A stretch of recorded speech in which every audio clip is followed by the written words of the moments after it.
Class आपका जो next chapter है that is direct and inverse proportion. तो डायरेक्ट प्रोपोर्शन में क्या होता है कि जब दो क्वांटिटीज डायरेक्टली डिपेंडेंट होती है कि अगर एक की वैल्यू बढ़ेगी तो दूसरे की भी वैल्यू बढ़ती है, एंड इनडायरेक्ट में क्या होता है कि अगर एक की वैल्यू कम हो रही है तो दूसरे की वैल्यू बढ़ेगी, उल्टा हो जाता है। जैसे कि हमने साइंस में एक टॉपिक पढ़ा था आपका प्रेशर का, कि प्रेशर जो होता है वो फोर्स अपॉन एरिया होता है। इस केस में क्या होगा, जो प्रेशर है वो फोर्स के साथ डायरेक्टली प्रोपोर्शन में, मीन्स अगर फोर्स बढ़ता है तो आपका प्रेशर बढ़ेगा, एंड आपका एरिया कम होगा तो प्रेशर बढ़ेगा। एरिया पे उल्टा डिपेंडेंट है तो ये इनडायरेक्टली प्रोपोर्शन, एज फोर्स पे आपका डायरेक्टली प्रोपोर्शन है तो मीन्स आपका एक वैल्यू बढ़ेगा तो दूसरा भी बढ़ेगा। तो इसको हम समझते हैं क्वेश्चन के थ्रू। तो आपके जो एक्सरसाइज का सेकंड क्वेश्चन है उसमें बोला गया है a mixture of a plant is prepared. एक प्लांट का हमने मिक्सचर प्रिपेयर करा है। 1 पार्ट ऑफ रेड पिगमेंट, एक पार्ट जो रेड पिगमेंट का उसमें 8 पार्ट से बेस के एक टेबल है उसके अकॉर्डिंग बनाया गया है। तो अगर एक पार्ट में आपका 8 जो है वो बेसेस है, 4 में कितने होंगे, 7 में कितने होंगे, 12 में कितने होंगे, 20 में कितने होंगे, ऐसे अगर मैं डायरेक्टली आपको बताऊं कि अगर एमसीक्यू बेस्ड आता है और आपको करना पड़े तो क्या करोगे। अगर 1 में 4 है तो 8 में कितना हो जाएगा, 1 4 जा कितना हो रहा है आपका 4, तो 8 4 जा 32। इसका देखिए तो इसको आप इससे भी रिलेट कर सकते हैं, एंड आपके इसके नेक्स्ट वाले कॉलम से भी रिलेट कर सकते हैं। तो हम डायरेक्टली इससे करते हैं 7 में तो 7, 8 7 से 56, तो इसमें 56 है। और देखो कैलकुलेशन में अगर करना हो तो कैसे करेंगे, तो यहाँ पे आपको कितना 1 4 7 12 एंड 20। तो यहाँ पे हम निकालेंगे ये अब आपका x की टेबल है, नीचे y की टेबल है, तो ऊपर वाले देंगे x1 x2 x3, ये हो जाएगा y2 y1 y2 y3।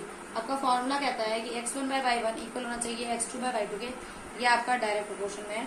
तो आपका x1 और x1 बाय y1 ऐसे 1/8 हम एज इट इज ले लेंगे इक्वल 4/y2। यहाँ पे क्रॉस मल्टीप्लाई करेंगे, y2 होगा 1 से मल्टीप्लाई तो आपका y2 का y2, 8 होगा 4 से मल्टीप्लाई तो 32। जैसा कि मैंने आपको कहा था कि यहाँ पे 32 आएगा तो 32 ही आया है।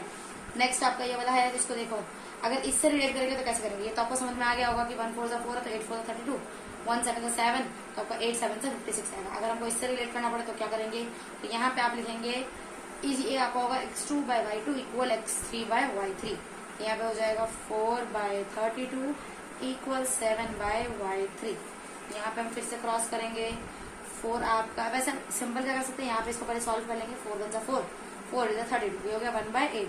ठीक है, अभी जो आपका ये 3y3 है, y3 होगा 1 से मल्टीप्लाई हो गया y3 का 3, 8 होगा 7 से मल्टीप्लाई हो गया तो 56। जैसे यहाँ पे 56 आया, देन यहाँ पे आपका कितना आ जाएगा, तो 12 8 96, यहाँ पे फिर आ जाएगा आपका 160। तो आपका टेबल होगा कंप्लीट।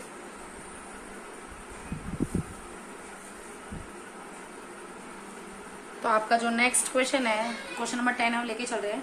क्वेश्चन नंबर 10 में बोला गया कि ट्रक है जो 14 किलोमीटर में 25 मिनट्स 14 किलोमीटर तक 25 मिनट में पहुंच जाता है, तो अब 5 घंटे में कितनी दूर तक पहुंचेगा ये हमको बताना है। तो यहाँ पे आपको एक चीज और ध्यान रखना है, टेबल जब भी हम बनाएंगे ऊपर x की वैल्यूज नीचे y की वैल्यूज, मतलब सेम क्वांटिटी वाली ऊपर और डिफरेंट क्वांटिटीज वाली नीचे। तो आपका जो 14 किलोमीटर है उसको मतलब जो डिस्टेंसेज है उसको हम ऊपर वाले कॉलम में लिखेंगे, एंड टाइम को आपका नीचे वाले कॉलम में।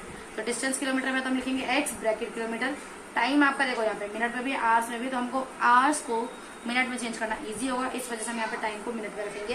तो आपका जो 25 मिनट है ये तो मिनट्स में है ही ऑलरेडी, 5 आवर्स को आपको मिनट में चेंज करना है।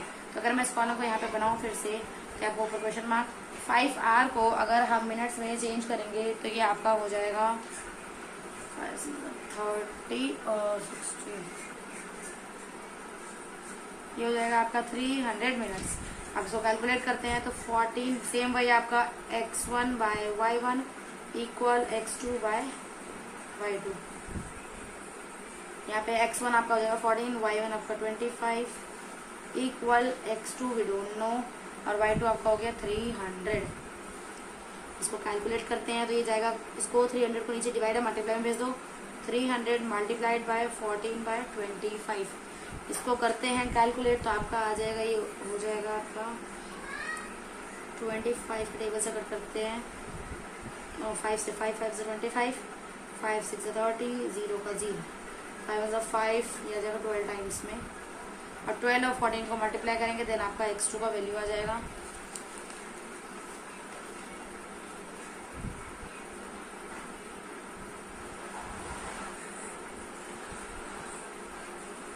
आपका ये 168 किलोमीटर। तो मीन्स जो व्हीकल है, जो ट्रक है, वो 5 घंटे में 168 किलोमीटर तक का डिस्टेंस ट्रैवल करेगा।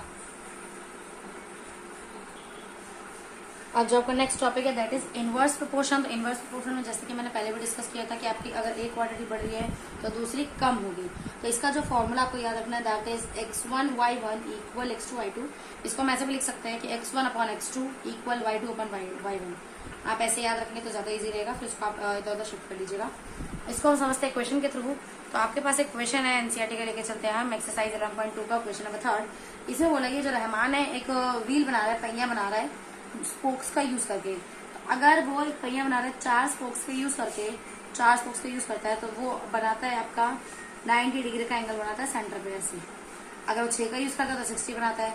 आप यहाँ पे देख रहे हैं कि जैसे जैसे यहाँ पे एंगल स्पोक्स बढ़ रहा है, नंबर ऑफ स्पोक्स, एंगल कम हो रहा है। मीन्स जो नेक्स्ट आएगा हमारा और कम आएगा। इसको कैसे कैलकुलेट करेंगे कि 8 वाला कैसे आएगा, तो ये टेबल पहले हम बना लेते हैं। ये x y 490 660 8 we don't know 10 we don't know 12 we don't know। क्या करेंगे हम यहाँ पे, ये आपका हो जाएगा x1 y1 x2 y2 और ये आपका x3 y3। फॉर्मूला क्या था आपका x1 y1 equal x2 y2। x1 यहाँ पे हम इस वाले टेबल को कंसीडर करेंगे तो x1 हो जाएगा 6 मल्टीप्लाई y1 कितना है आपका यहाँ पे, y1 इसको लेके चलेंगे, y1 कितना हो जाएगा 60 इक्वल रहेगा x2 आपका 8 and y2 we don't know. यहाँ पे क्या करेंगे, जो 8 मल्टीप्लाई में वो नीचे आ जाएगा तो जाएगा 6 मल्टीप्लाई 6 6 36 360 कर लेते हैं यहाँ पे हम अपॉन में 8 इक्वल में y2। इसको कैलकुलेट करते हैं।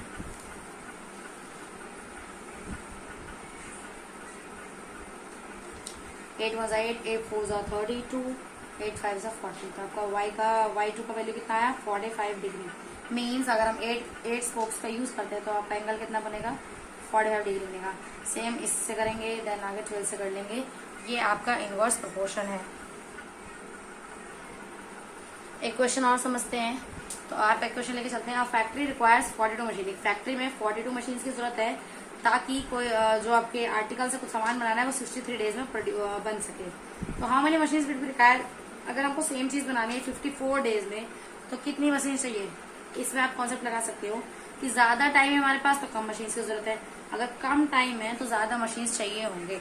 अब इसको करेंगे कैसे, तो सेम आपको पहले टेबल बनाना होगा तो आपको, ताकि आपको इजी लगे सॉल्व करने में। तो यहाँ पे हम लेके चलते हैं। तो नेक्स्ट क्वेश्चन लेके चलते हैं, आपका एनसीईआरटी का है जो क्वेश्चन नंबर 10 है। इसमें आपको बोला गया एक 63 डेज में हमने कोई काम पूरा करना है तो उसके लिए 42 मशीन चाहिए। तो अगर 52 डेज चाहिए तो उसके लिए कितनी मशीन चाहिए होगी। तो अगर हमारे पास समय कम है तो हमें मशीन ज्यादा चाहिए। तो उसको करने के लिए हम एक टेबल बनाते हैं जिसमें मशीन्स और डेज हमने लिखते हैं, मशीन न्यूमरेटर में, डेज आपका डिनोमिनेटर में। आप किसी को भी शिफ्ट कर सकते हैं, जरूरी नहीं है कि आपको मशीन के ऊपर लिखने हैं डेज नीचे लिखने हैं। तो मशीन कितनी थी, पहले मशीन थी आपकी 42 मशीन थी 63 डेज में, 42 मशीन 63 डेज। अब यहाँ पे जो नेक्स्ट आपको बोलेगा कि 54 डेज में अगर हम करें तो कितनी मशीन्स हमको चाहिए होंगी। तो ये आपका हो जाएगा x1 y1 x2 y2। आपका फॉर्मूला ही यही था, x1 y1 equal x2 y2। Value सकते हैं 42 इंटू 63 इक्वल x2 इंटू 54 जो मल्टीप्लाई में डिवाइड में शिफ्ट होगा 42 इंटू 63 अपॉन में 54 इक्वल आपका आ जाएगा x2। यहाँ तक ठीक है। अब करेंगे इसको हम डिवाइड, तो ये हो जाएगा आपका 6 9 54 6 7 42। यहाँ तक ठीक है। अभी हो जाएगा 9 7 63, क्या गया आपका 7। तो क्या बचा आपका x2 इक्वल 7 इंटू 7 49। तो कितने मशीन चाहिए आपको 49 मशीन विल नीडेड। यहाँ पे लिखेंगे फॉर कंप्लीटिंग आर्टिकल